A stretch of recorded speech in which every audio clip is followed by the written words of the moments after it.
Hello everyone. Today I'm here to do not so much a TBR, but like maybe a hopeful TBR of just books that I'm planning to read somewhat soonish. I say that in quotations because it may or may not happen. Either way, these are just books I'm hoping to read within the next few months or so.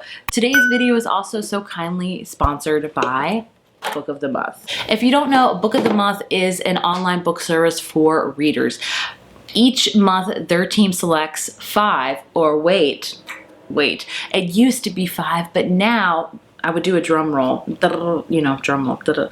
Their team has now expanded their selection up to 7 books a month. So it previously used to be 5 books a month that their team would release that you could choose from, but now it's up to 7. So some months it could be 5, some months it could be 7, some months it could be 6, but either way, they're expanding it, which means more books equals more fun. So I'm very excited for that. So Book of the Month, like I said, is an online book service where you can now get up to 7 books a month, and you get to pick a book every single month that's delivered right to your door. And of course, this beautiful blue little box. They have a wide array of genre. They have a wide array of genres. They have thrillers, romance, historical, nonfiction, fantasy, you name it. They also have a really big interest in featuring new and emerging authors as well as diverse books as well. So if you haven't checked out Book of the Month, you really need to do so. They're growing, they're getting more popular with good reason because I really enjoy their selection. And like I said, they're having up to 7 selections now, and there's add-ons as well because you can add on a book as well. You can also go check out their backlist books. And if you're, in case you're not feeling a month of Book of the Month, you can skip it without any repercussions. There's just really awesome things about Book of the Month. I love them, have loved them for years. If you're interested in checking out Book of the Month, you can use my code Bookables at checkout to get your first book for only $9.99, which is a really, really good price, and I highly recommend you check them out. So like I said, Book of the Month has now up to 7 selections, and what do you know? I have all the 7 selections for the month of March right here in my hands, and I'm very, very excited about them. So some of these for sure I plan to read soon, but I want to share them with you regardless. The first one, yes, The Paris Apartment by Lucy Foley. She wrote one of my favorite thrillers of all time that I actually was introduced to Book of the Month, the guest list. This one's The Paris Apartment. It's all about a girl that goes to her brother's Paris apartment and she knows things aren't quite as they seem. And I have one I've actually already read and I would highly recommend, The Book of Cold Cases by Simone St. James, another mystery thriller. This is about a woman that gets to interview this notoriously killer from years ago, and of course there's paranormal aspects to it, and it's generally very creepy, kind of atmospheric. Loved it. Then we have a romance. We have Dating Dr. Dill by Nisha Sharma, which, I love this cover. So basically this is about a character named Karina who makes the deal with her dad that her dad will gift her their family house if she get engaged in 4 months. But then she gets into an argument with the host of the Dr. Dill show, and basically I'm guessing it's like a fake engagement, which is one of my favorite tropes of all time. Then I believe we have a true crime book, and that is Tell Me Everything, the story of a private investigation by Erica Krause. I love this cover. This one I don't know much about. It's part memoir, part literary true crime. It's the memorizing story of a landmark sexual assault investigation and the female private investigator who helped crack it open. So it sounds amazing. Then we have, I'm not too sure about this one, if it's like historical, but it's The Cartographers by Pang Shepard.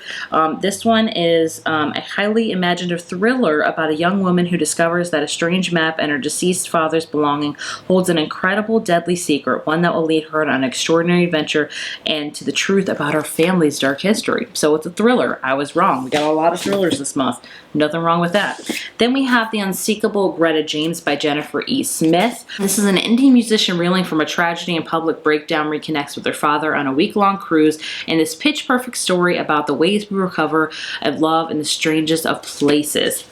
I think I've read some YA books from this author. Yes. So it's interesting. She's making her foray into adult books. And then we have the last one, The Verifiers by Jane Peck. And I think it's another mystery thriller, maybe like a cozy mystery thriller.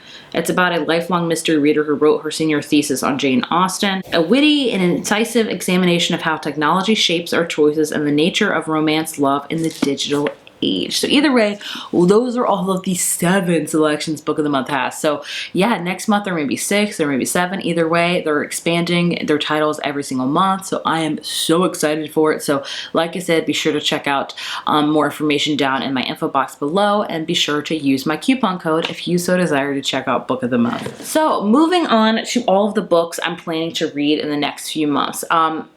As you guys know, I'm e-reading exclusively right now because I have 2 kids. I have a baby. It's just easier. So a lot of the times these books I'm talking about today, I have physically, but then I'll get them from my library and be on hold with them on the ebook version for quite some time. So first up, we have one I'm so excited about, and that is The Paris Department by Lucy Foley. This will be my 3rd one. Like I said, The Guest List I loved, one of my favorite thrillers of all time, and then I read The Hunting Party, and I loathe that book, but I have really high hopes for this one. I really hope to really enjoy it, so we'll have to see. Another one is the Tell Me Everything. This one is a true crime book. I don't really know if I read a true crime book, but it really sounds interesting to me. The fact that it's part memoir, part literary fiction / true crime just sounds really interesting. So yeah, like I said, I'm gonna definitely check this one out in the next few months. Then we have The Dating Dr. Dill. I definitely want to check this out. I love any sort of romantic trope with its fake engagement, especially when she starts dating like the host of a show. It's almost like dating, what's that show, the talk shows of the doctors? It's kind of like that, I guess, if you will, but it just sounds really adorable. There's some other ones like new releases, because if you guys don't know, I'm trying to do a really big backlist focus this year. I've done a whole video of 22 books I want to read in 2022, and I've actually done really good with that. I've read like 6 off the list already, so I'm feeling pretty happy. But yes, I'm splitting this up in like 2 parts. So the first part I've talked about is the new releases. So another one that I definitely wanted to check out is Black Cake by Charmaine Wilkerson. I had started reading this one. I got it through my library in the ebook, and then sadly, like, I don't know about you, but when I have like a lot of holes in the library with the ebooks, they'll come in all at once, and then I'm like, crap, I can't read all of these books at once. And sadly, I got to halfway through this one, not even halfway, a quarter of the way through it, and then my loan ran out. So I'm already on the list again. This is a literary fiction about a family and about a mom dying, and she leaves her 2 kids with just this piece of black cake, and I just heard amazing things about it. So definitely planning to read that very soon. Much like The Golden Couple by Drew Hendricks and Sarah Pekkanen. This is another mystery thriller. I've read all of their books before, and I've really loved one of them, and the other ones I've read have disappointed me immensely. So this one, it might be the last time I read this author duo, because I've just only read one book that I've loved by them, and the others have just disappointed me so greatly. But this one is about a couple that I believe goes to a therapist that can say they can solve all of their problems, and of course things go all right with the therapist, things like that. We'll see. I also have one that I'm currently reading right now that I've probably half finished it, and that is Part of Your World by Abby Hamezin. She's one of my favorite authors. She writes romance books. This one is about basically kind of a rich girl falls in love with kind of a poor guy. It's really adorable so far, but that's a new release that I am for sure reading. I'm reading it right now. Another one is Book Lovers by Emily Henry. Oh gosh, she writes some of my favorite romance books. Like, her romance books are just amazing. So this one comes out in May, and you can bet I'm definitely going to be reading it. As is The Wedding Crasher by Mia Soso. I've read the first 2 books in her series. Has it been 2 books or only 1? I can't think. Now maybe this is the sequel to The Worst Best Man. So this is the 2nd book in her like kind of companion series about like kind of weddings gone wrong. But it's a romance series that I just really have a lot of fun with. One that if I get to it, great. If not, that's fine too. House of Breath and Sky by Sarah J. Maas. This one is like, how many freaking pages are you? It's like almost 800 pages. It's pretty much 800 pages. It's insanity. This will probably take me a whole freaking month to read. If I read it in the next 3 months, great. If not, I ain't gonna beat myself up. If you don't know, this is a sequel to House of Blood and Earth. Her titles are so freaking long.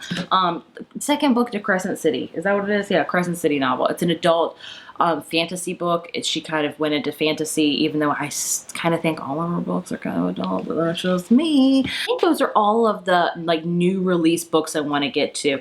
Like I said previously, I've said many of times, I I've done a list of 22 books I want to read in 2022, and there are some that I want to read for sure in the next few months or so, because I'm trying to read at least 2 a month to like, I really, really want to hit this goal. Like, it's a really big goal for me because I've done so well with it already. I'm like, I gotta do it. Like, I just have to do it. So first up from that will be The Princess Trap by Talia Hibbert. This is a romance book. I've already purchased it. I'm just kind of waiting for myself, because I don't know about you, when I read a lot of like kind of thrillers or different genres, I need like a romance to go back to kind of like envelop me in that warm hug. And I'm saving it for when I need it, which will probably be soon, but it's sounds really adorable. I love Talia Hibbert's books. We all know this. Next up is one that's not on my list, but I'm going to add on the list. I could switch them out. They're fine. As long as they're backlist, it's fine. It's False Witness by Karen Slaughter. This one came out last year. I've read one other Karen Slaughter book before, and that's Pieces of Her. And I just watched the Netflix show, which was okay, but it got me in the mood to reading another Karen Slaughter book. But she writes really like gruesome books, and I think this is one of her least gruesome ones. So I'm like, I'm going to try it out. I'm going to do it. I'm going to try it. We'll have to see how I like it, because like I said, she writes really gruesome books, but I really enjoy her writing, and I really did enjoy Pieces of Her. The book, the show, not so much. Speaking of thrillers, I really want to read Night Film. Everybody who's anybody has read Night Film by Marisha Pessl. I really want to make it a priority. I feel like I can handle more darker thrillers in the spring and summer, because, you know, it gets lighter laid out, or it stays lighter laid out. You get what I'm saying? It's a little bit more feasible than being like, you know, depressing as mess at 4 p.m. You know, it's now starting to be where it's getting past 6 and the light's still out, and I'm like, this is amazing. So I can handle a little bit more scarier books. So Night Film is definitely on the list for the books I want to read here soon. As is The Sweetest Remedy by Jane Agaro. This is one that my library doesn't even have, so I'm going to have to purchase this on ebook. It's a romance book about a woman that goes to Nigeria to her dad's funeral that she's never met before, and then she kind of falls in love. This is one for sure I want to read. I mean, when I look at my whole cart, I would like to read all of these, but I have to be pragmatic. I'm not going to read all of these. So these I just listed today are just ones for sure I am planning to get to in the next like 2 or 3 months, hands down. So yeah, this was kind of a scattered TBR, if you will, just kind of what you know that I might be reading here in the next few months or so, in case you keep up with my Goodreads or not. Totally okay if you don't, totally understandable. But yeah, I would love to know what books you're planning to read the next few months. Are you also making a priority this year to read a lot of backlist books like myself? Because my cart for once is not full to the brim. Like, I'm reading more and more from it, and I feel like I just to pat myself on the back for it. It's the first time for everything here. And thank you so much for watching. It's been forever since I filmed. My whole family just got over a really horrible stomach bug. It was horrible. So this video may be all out of sorts because it's been like over a week since I filmed. It is what it is. I'll see you guys in the next video. Bye.